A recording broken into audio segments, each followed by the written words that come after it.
What's up, everyone, and welcome down to another episode of Zetro's Toxic Vault. Alongside myself, I have my partner in crime, Mr. Walter Morgan. What up? What's up, Walt?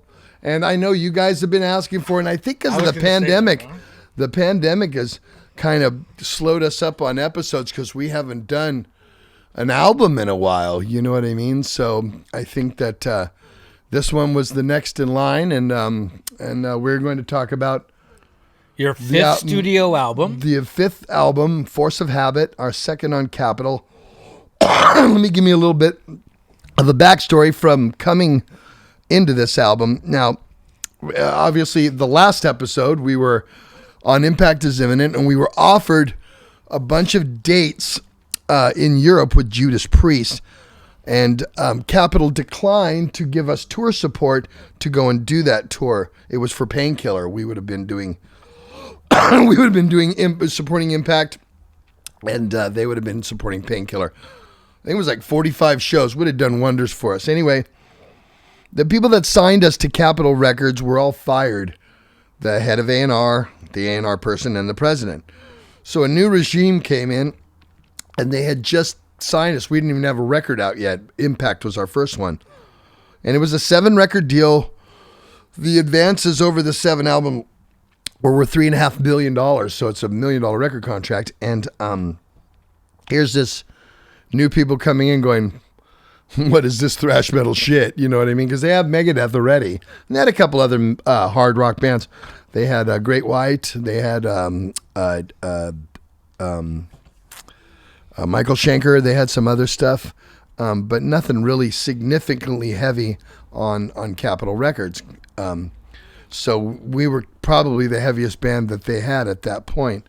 And so since we were not allowed to tour with Priest, what the label told us to do was to go back and write a record that they can market. And that was like, death sentence for us in my eyes right there. They could market. That they could do something with, because this is our livelihood now. We're on 4 or 5 records.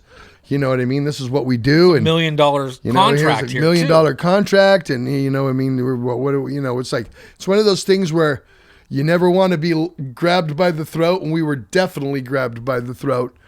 So they had a vested interest in it. So we went in, and everything that was on Force of Habit was demoed prior to and sent to Capitol Records so that they could listen to it and say, yes, this is, okay, you guys are on the right one. I mean, every song. So the pre-production on that record was like, almost recording the album, basically. So we went into it, and basically that was kind of the mentality. We just came from, as my eyes, Impact was so heavy and so in your face, you know what I mean? And then now here we are kind of going into... that kind of thing. And this album is, there's a lot of good songs on it. This is the first Exodus album where there's songs on it that I don't like, and we'll get into that as we get through it. So Walter has a little bit of a backstory of the album, and he's going to tell us what's up with that. It was released October 17th in 1992 by Capitol and EMI in Japan. The songs are a departure from the thrash metal style for Exodus, slower and more experimental. Many of the song titles are common figures of speech. That's just someone that wrote that, but I thought that agreed. Kind of hit there. And also, let's talk that this was the last album for Johnny Tempesta, and it was the only album Michael Butler. That's true. Right? So There's some different things, but again. How would you say about the pacing of the album? How did that come about? What do you think? Because of this force? I think because they put such a lock on us. And what was happening in the music scene? Well, that plus what was happening in the music scene at the time, it was completely changing. We thought we were going to try to, maybe, refine the sound, I guess, and still try to hold the edge to it, because there's great songs on here that I really like. I mean, and there's some... It's like I said, it's the first ones there's some that I just cringe on. And so, we got to tour with Black Sabbath on this record. So there was some cool shit that did go on, and during the album, it was just, unfortunately, it came to a very abrupt end. Not much longer after that. Well, we'll get more into that, but also this is the only album where the logo's changed, and a lot of people don't understand about a band's logos, their identity, and it was changed because of the artwork by the artist that was. Well, everybody that was on this record, we tried to have people that had worked great things in the business, and the artwork was done by a guy named Ralph Steadman. And if you don't know that name, he was the illustrator for all of Hunter S. Thompson's books. So he was quite famous guy, and he was a recluse. I mean, I think that picture was like 30 grand or something for him to do that. Wow. And he only made one. I know. The money we You were wasted throwing is it away back then, huh? Thrown. Because we thought, oh, well, if we do this, it's going to be that much people, it makes us that much more this. And, we had Chris Tangrides produce it, which I thought he did a good job. He had produced Thunder and Lightning and Renegade from Thin Lizzy, and he had done Painkiller, and he was a second engineer on Sad Wings of Destiny, and we just thought he was the right guy for that. And we had Thompson and Barbiero mix it, who had mixed And Justice for All and Appetite for Destruction. So we were dumping all kinds of it because we thought, but I don't know if, I don't know. The approach just wasn't an Exodus. Doesn't feel like it at all after all, and so the songs to me, I mean, I like the way the album opens up. I do like the 2 video songs on them. They mean something to me, but it just wasn't typical. I mean, it just wasn't. I brought a little something here. This is the 2008 limited edition mini album, and the packaging resembles an original vinyl release, and including an inner sleeve liner notes. But this version, it says, was remastered. But you see, one time I was at Gary's birthday party, and I asked Gary Holt, is this album remastered? And I have the Impact one that was done also like this. But he denied that it was ever, because he had no part of it, or they did it without even. Well, then can they do that? No, I don't know. Because again, I see stuff remastered, and I'm like, okay, who fucking did it? Because I didn't, we didn't authorize it. So if Holt said that it wasn't done by him, because his knowledge of all the music is very much so in his, he definitely, he's definitely very. But is that a marketing play when they say, "Oh, this is remastered"? And maybe they did something to it because they own the rights, right? Maybe they did it on their own and brought some other guy to do it, and then they could say that. I don't know.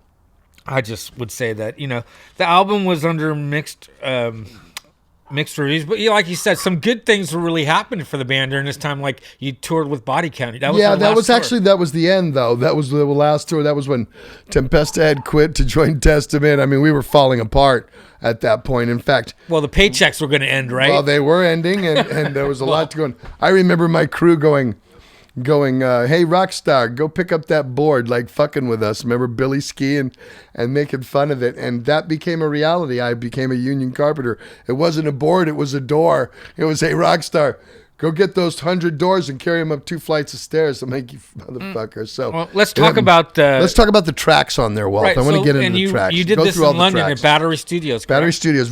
Again, rented 2 flats, stayed in London for a couple of months.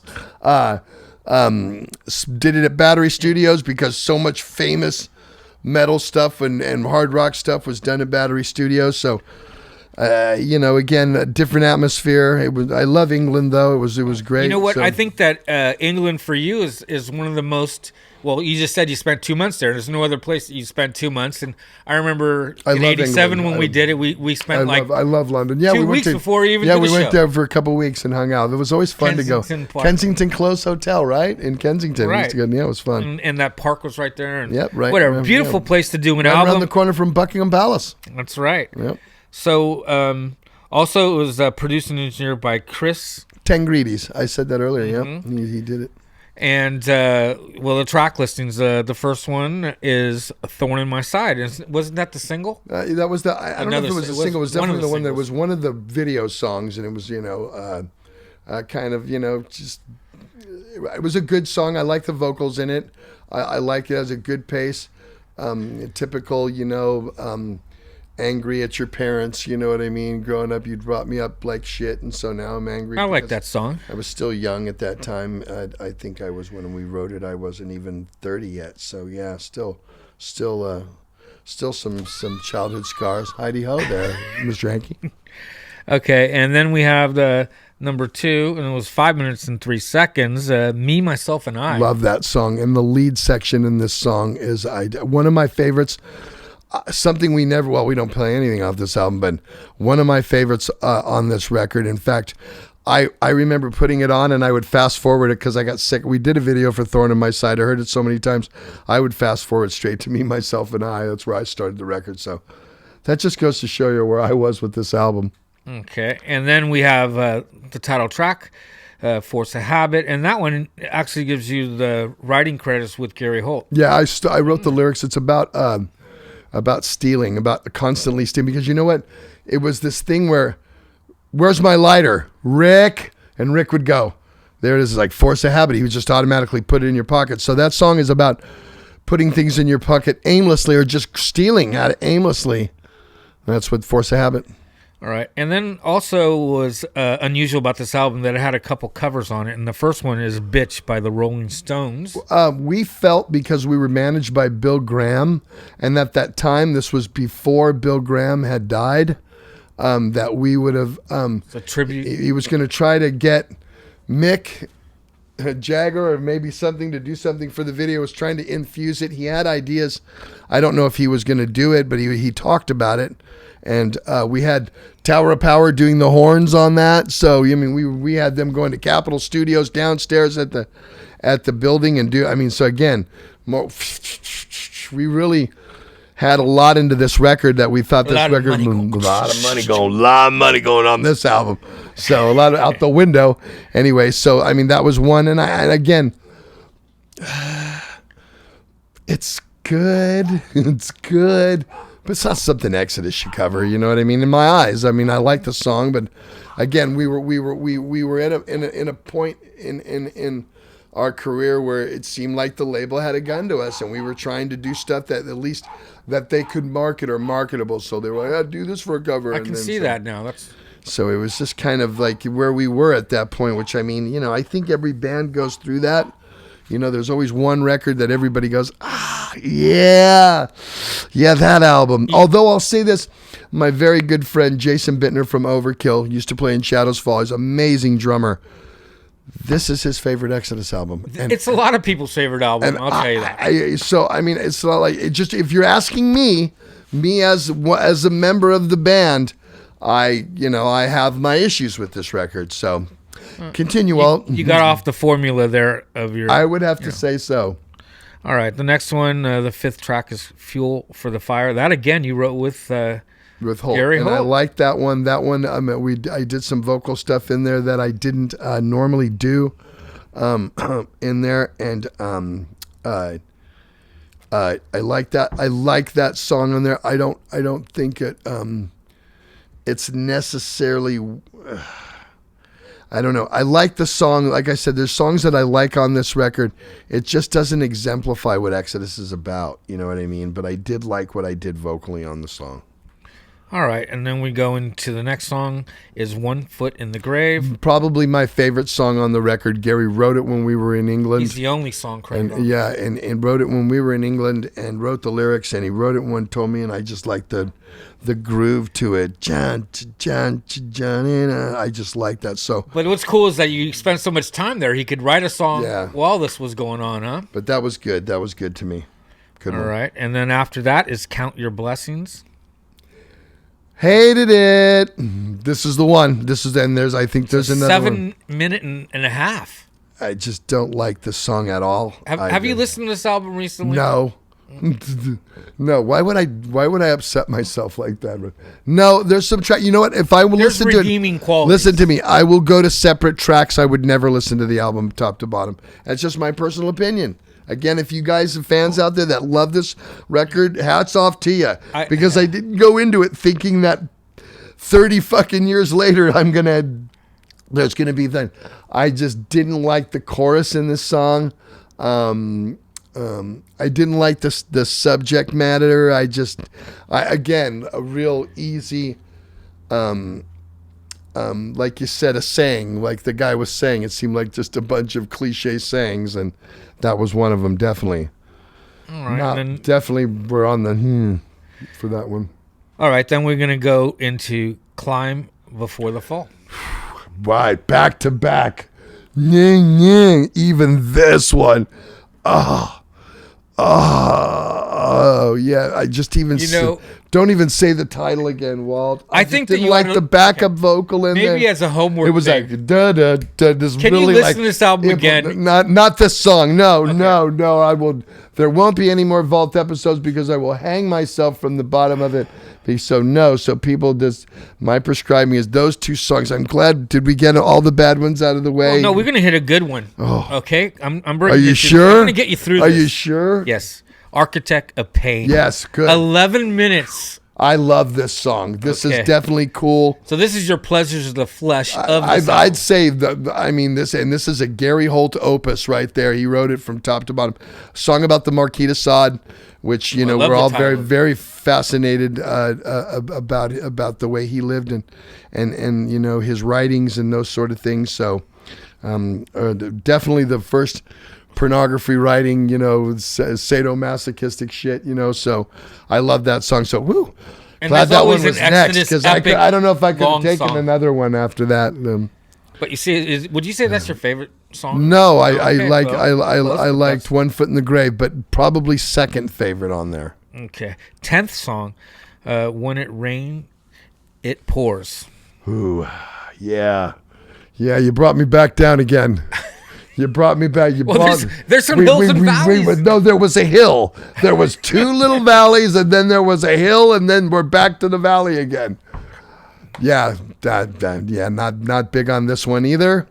I guess you would say on a record side, I'm not really into side B at all on this album. So no, even though it's mine, I just have to be honest with you people. When I wrote it, I thought it was okay, maybe it would do something if it did great, but nothing that I was overly proud of, or I thought that it was killer. I was like, oh, wait till you hear the new EXO. Oh my God.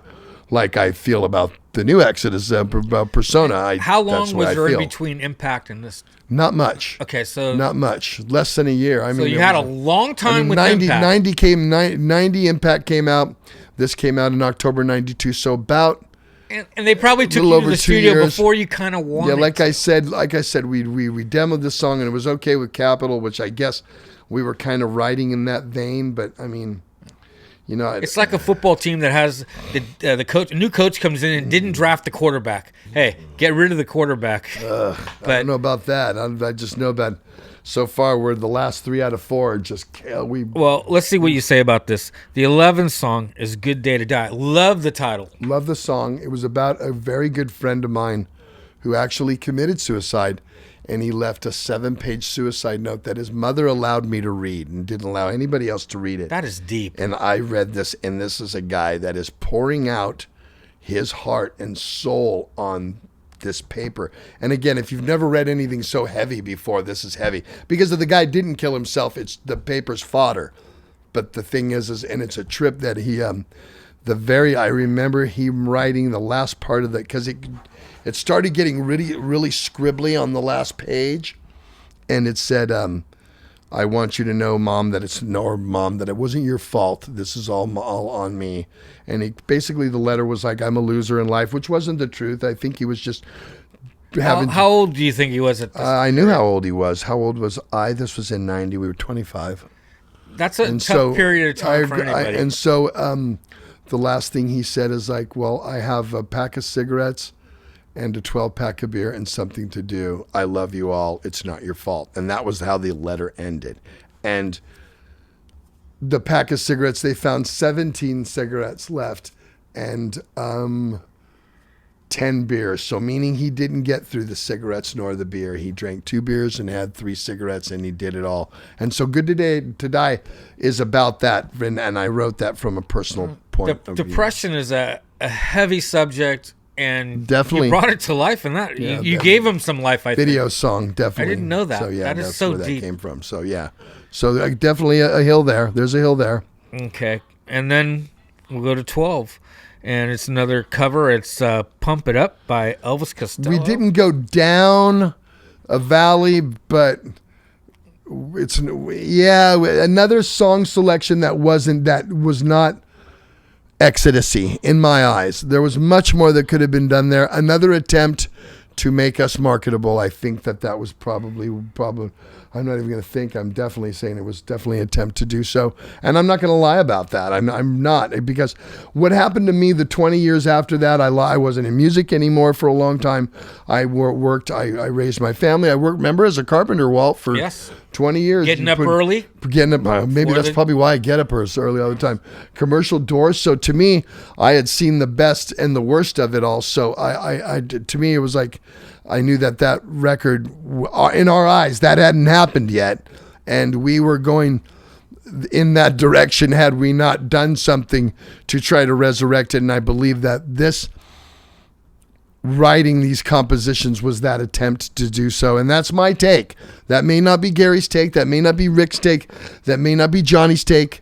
Or Butler's take on for this record, but that's my take for this album, and that's just the way. And you're I look brutally at it. honest person. I just try to tell it. I'm not one that tries to bullshit about things. I'll tell you, if I fuck something up, I'm the first one to go, you know what, I fucked that up. So to tell you this, just like, especially those 3 songs, I can't even listen to them. And there was 2 more that we wrote that are on the Japanese version. You do have those. Yeah, okay, I didn't know that. But we're gonna do this. The final track on the regular album Saved it. is written by everybody. Everybody gets the only song by everybody. we all Even wrote it. Tempesta's on this. Feeding Time at the Zoo. There you go. And it was so much fun. It was back to what Exodus did, tongue-in-cheek lyrics and funny.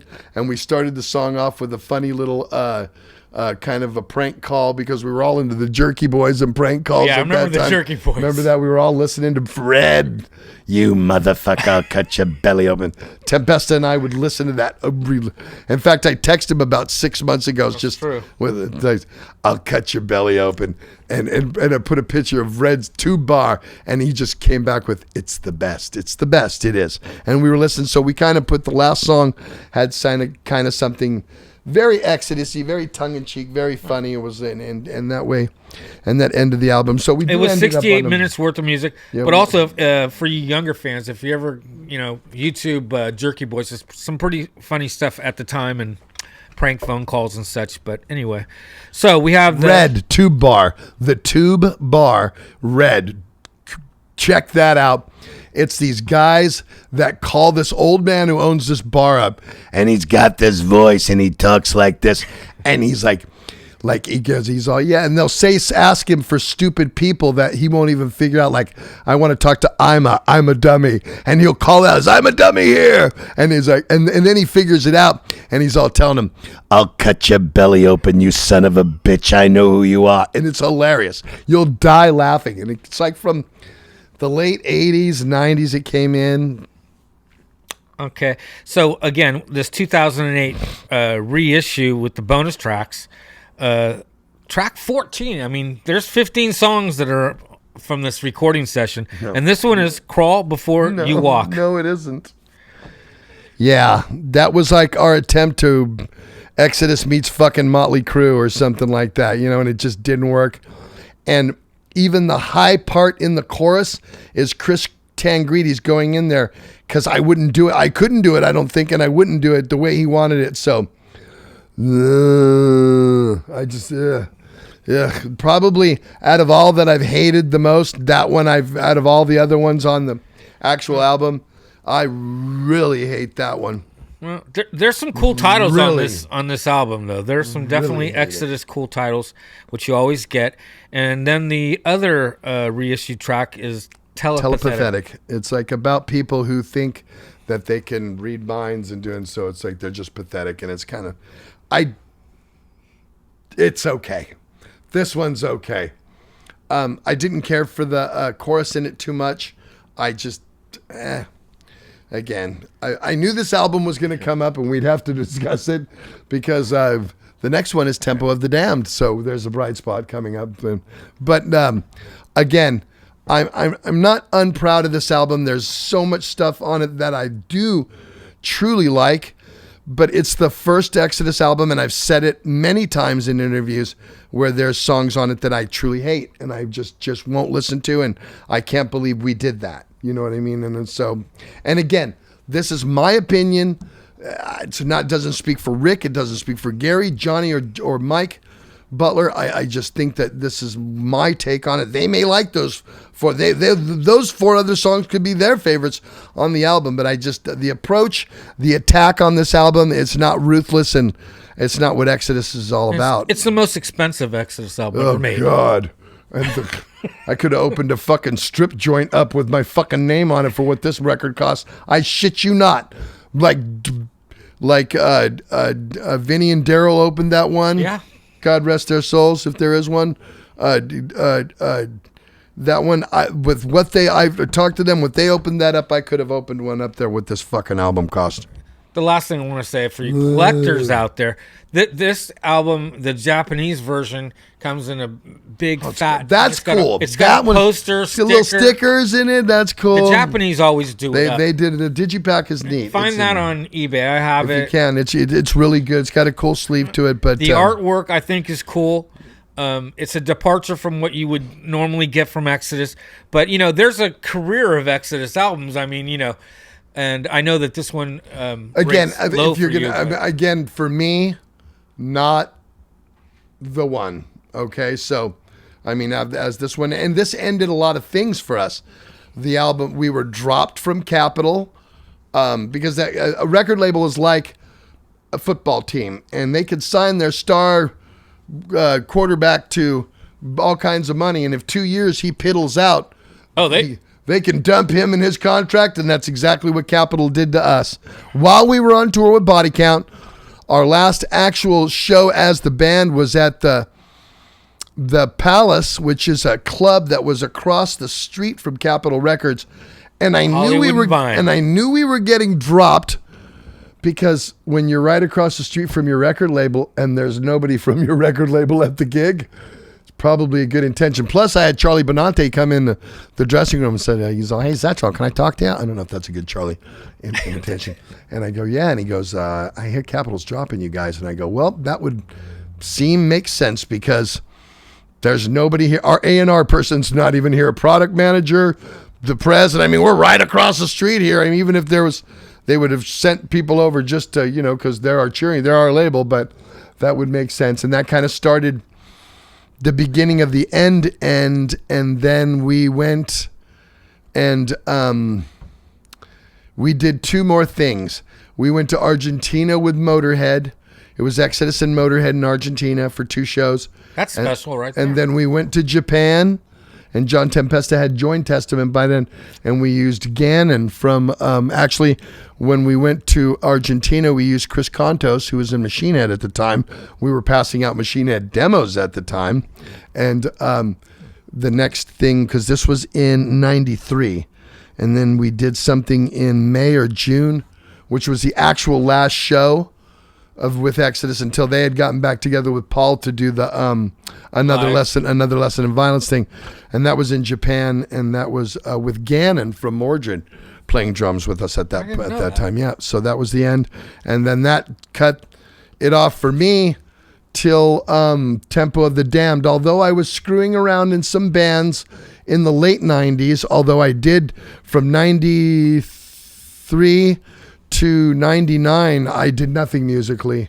I went to Raider games, coached, saw baseball and soccer, and was a dad to my kids. And I taught them how to play musical instruments. Now you have Hatriot on you. Well, you're successful there. But definitely, they're all doing very well. So I'm very good with that. So as Tempo of the Dam, which we will get into, that would be my next venture into Exodus, and I will get into that story, and I'll reel us back into Force of Habit, and I'll get into that story as we go into there. Like I said, not your favorite album, but the good times that the Force of Habit was great because again, I got to meet Ronnie James Dio, became friends with fucking Dio.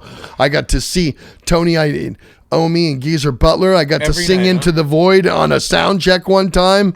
I got to do, that was great. I got to hang out with Ice-T and Propane and DRI on a tour, which was when Body Can had a cop killer out, and it was a very controversial time, and That's the true. actual police were the actual police in every city were protesting our gigs, man, not just people. And so it was really heavy.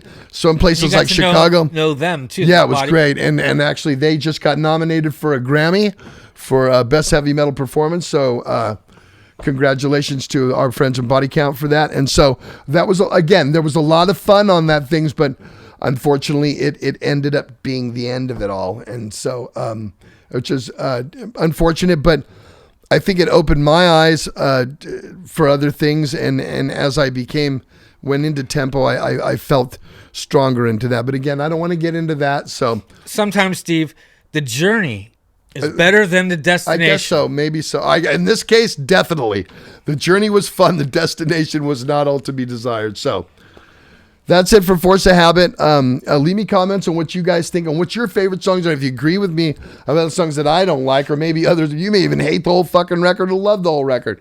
I don't know. I mean, some people, like I said, that's what I say, Mr. Hanky Heidi Ho. There's so many people that have given me mixed on it. You know, some people agree with me. Some people go, no, Zetro, I love every song. It's like it's your defining moment. You do so well on that, but I don't think so. I think, I can't tell you which one Every I like album the best. is like done To me. until you quit on it. But this album could be different. To me, my best you- vocal performances, and you haven't got to hear it yet because it's on Persona Non Grata in my eyes, and that's all I can say. So to look at all of the albums that I've done for Exodus, and that's not counting the Tenet records, the Double Death Patrol records, the Hatred records, anything I've done in the past, I would just have to say that, and you guys will just have to wait to hear that and make up your own opinions on that. But definitely share this with other people, and I'm sure they'll want to see it. And if you haven't subscribed, obviously subscribe, because I talk about all the other records up to this one that I've done, and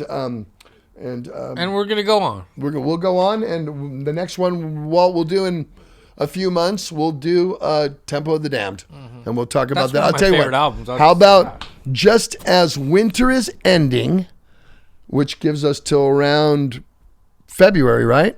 February or around March. We'll do another episode, and we'll talk about Tempo of the Damned, and we'll talk about the recording process and what was going through our minds mentally at that point. And we'll definitely come back and talk about Force of Habit leading, what I did in between that time, and I'll get in more depth about what it was like, not playing music and just raising a family, and I'll do that when we go to talk about Tempo of the Damned. Can't wait. Right on. So, you got holidays all lined out? What do you got going on? Everybody's staying home, but we're gonna have a good holiday. That's what I say. There's 3 football games. I love that. That's my favorite holiday. You get food, you get football, you get family. And the 4 F's: food, football, family, and fuck. I mean, what the hell? You always got to throw that fuck in there. Always got to throw fuck in there. So, right on, Walt. Good having All you right. in. We'll get to do this Happy again. holidays. You guys have happy Everyone. holidays. If I don't see you before the ball, because we have some episodes to run, and if not, well, I'll probably see you before Christmas. But if not, be safe out there, everyone, and I'll see you real soon here on Zetro's Toxic Vault.